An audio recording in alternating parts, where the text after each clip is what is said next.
Alright! Hello, thank you for joining me here at buutz Books. Tonight I'm going to revisit territory I've already covered in the past, actually probably about 4 years ago, maybe 5 years ago.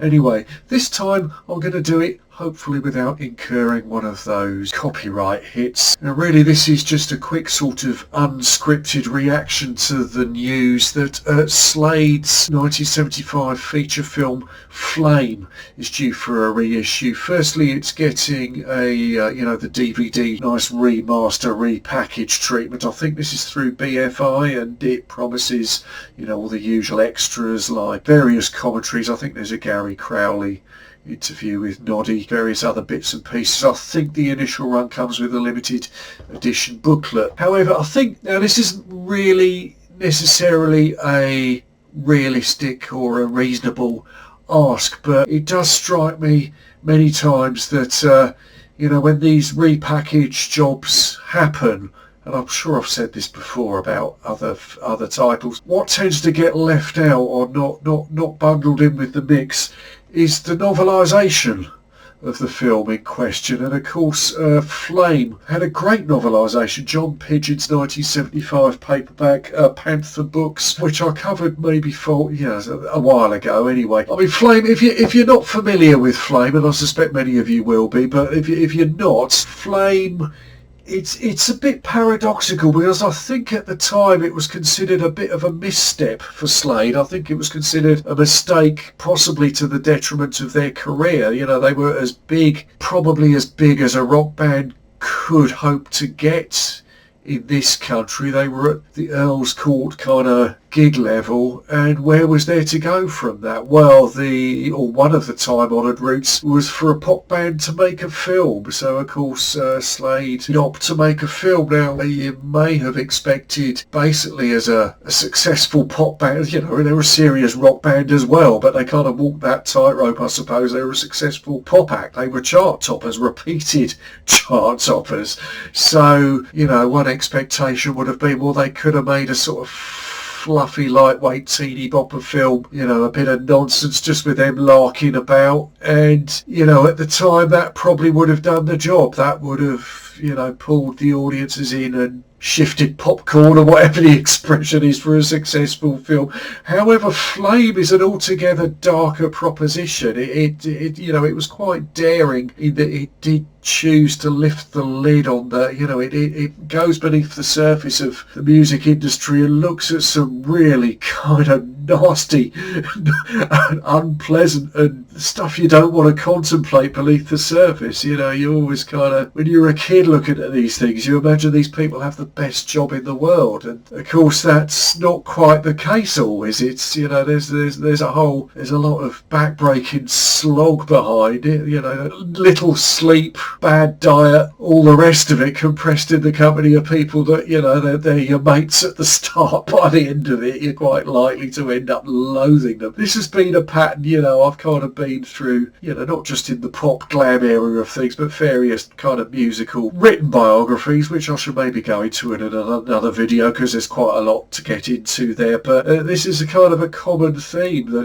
that the youthful excitement gives way to disillusion and grottiness and sort of near nervous breakdowns or what have you fairly quickly. And Flame not only lifts the lid on that, but goes into some of the less pleasant business kind of practices and sort of management double deals, and even an element of gangsterism. So it looks at a sort of very unsavoury side of the coin, which career-wise for Slade at the time was considered a bad move. It was thought that their fan base, they don't want to know about, they want this fun pop upbeat thing, to correspond with the records that they've been buying and so on. But I think, with the benefit of distance, they're now given a lot of kudos for Flame. It's now considered not only a brave, groundbreaking thing for a band of their stature to be doing at the time, but it's endured as it's actually a really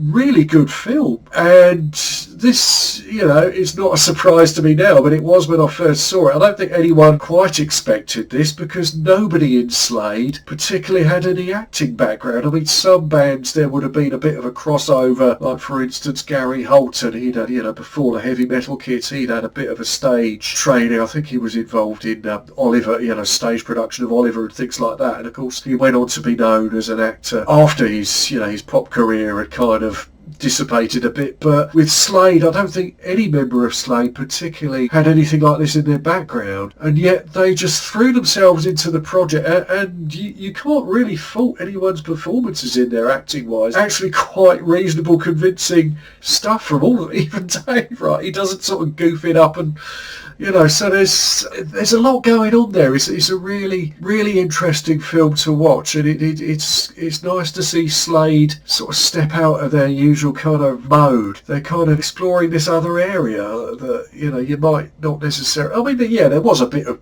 grit and grime to their music, admittedly, but you know, if you just knew them from Top of the Pops appearances and so on, to see the kind of the other side of the coin to all the upbeat fun stuff, I mean, it's really interesting to watch now. A very watchable film. I can review it easily, no hardship on me. I think there is going to be a cinema run, limited cinema run of this from May.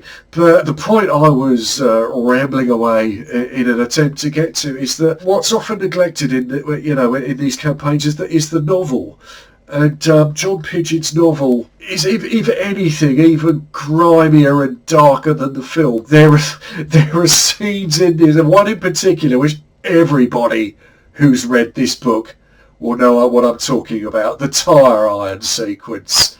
Right, you know what I mean if you've read this book, and it's memorable. But it's, you know, it's a chapter of it's a scene in the book that's written in for the character of their ex-singer, who's not in common with Slade. I think they're one of the bands that they formed from. The In-Betweens had originally featured a different singer. I think that guy's name was Johnny Howes. I could have that wrong. I'm just going from memory there. But there's an equivalent figure to him in this, played by Alan Lake, who famous Hellraiser. I think married to Dinah Dawes at the time of this.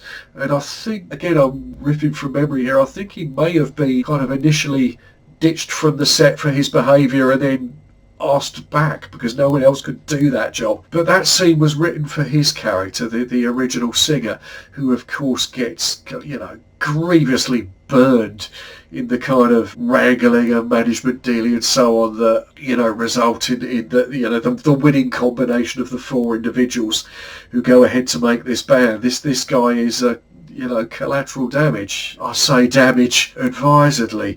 So yes, I've no idea. These things, they just, there's. I mean, the other film I've noticed recently, based on a novel. Based on a novel. I think that novel might still be in print. Actually, to be fair, Wake in Fright, the outback exploitation horror, which I do keep meaning to get onto that book incidentally. But that's another film. If you haven't seen Wake in Fright, do.